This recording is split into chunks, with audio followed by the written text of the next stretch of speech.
You're watching Good Afternoon Kentucky with Ramey Cohen and TG Shock. ABC 36 on your side. Welcome back. Danielle Johnson joins us today with her son Caden, who has type 1 diabetes, and their diabetic alert dog Cammy here. Danielle came in to spread awareness about type 1 diabetes and share their journey about, what Caden's gone through. First, thank you so much for coming in today. Thank really you for having appreciate us. it. Yeah, talk a little bit about type 1 diabetes. So most of the time, people get a little confusion with type 1 and type 2. Type 1 is where your pancreas kind of stops making insulin, so you have to have insulin for the rest of your life to kind of help with regulating that, keeping your body kind of... That's a... that's okay. Okay. You can let him go. Yeah, if he wants to. Kind of helping with keeping your carbs regulated, things like that. Mm-hmm. And so... Oh, we try Caden wants to leave too. He's gonna follow Cammy, yeah. Yep, they're gonna leave. They kind of follow each other everywhere they go. Oh, that's so sweet. They sleep together. She kind of sleeps on his head at nighttime, so. He just has to have insulin for the rest of his life. He has a continuous monitor and a pump.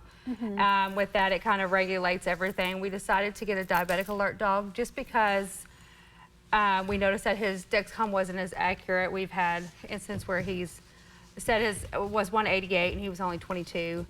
Or it's been vice versa. It said he was low and he was actually like 2 something. So kind of those things can play a big effect on if we give him more insulin and he's low, it's going to cause problems because it'll cause him to go lower. If he's high and we give him sugars, and he's going to go higher, things like that. How does a diabetic alert dog help? I haven't heard much about that. So they're kind of, what they do is they'll alert us if he's low first, and then they'll also alert if he's high.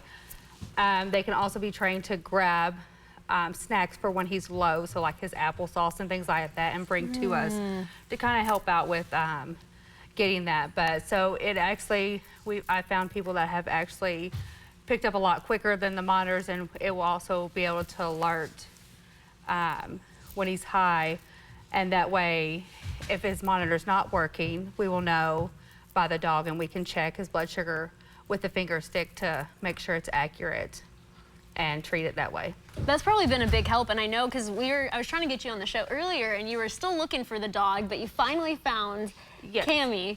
So Cammy, she's not trained yet.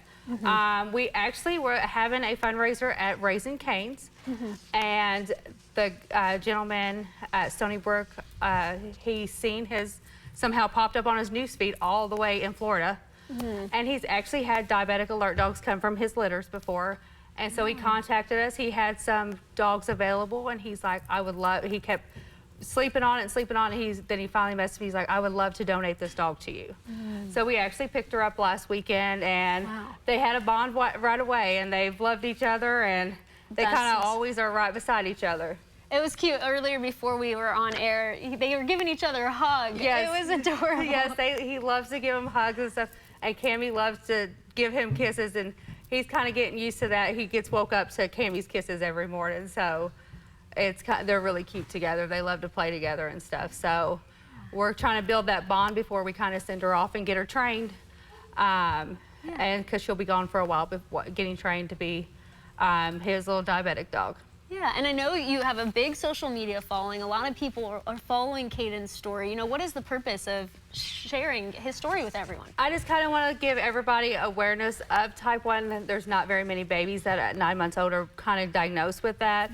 And we are so thankful for UK and all the nurses and doctors who was able to catch it and kind of save his life. And so I just want to let everybody know about it and kind of just let them follow his journey along the way and learn about diabetic alert dogs and the wonderful things that it can help. Because with the Facebook, it's been so amazing to me alone, just because I've had so many people reach out to me telling me stories about their service dog, whether it's a different type of service dog saving their life or them having type 1. And I had one lady reach out to me, she was 92. And she had type 1 and she's lived with it. She was diagnosed when she was like 16. So it's kind of amazing to see, you know, because you hear so many horror stories about how much damage it does to your body. And before all the wonderful technology and stuff, you know, it was pretty much, you know, there was no help for type 1. So we're actually very thankful that, you know, he has everything he needs to kind of live a normal, healthy life and things like that. So, but the dog's just a little bonus to help out, to give us a little extra comfort, so we can sleep a little bit more sound at night. Because I, you know, wake up constantly. Oh, did I hear that alarm? Did I not hear that alarm? Right. Because the dog kind of will pat you at first, and then it will get louder and louder and bark, and kind of make sure that you do what you need to do. And so she'll go everywhere with him. She'll go to school and everywhere like that. Yeah, and so everyone can follow Cadence Type on all social media platforms, correct? So Facebook, TikTok, Instagram, is that all of them? Yeah.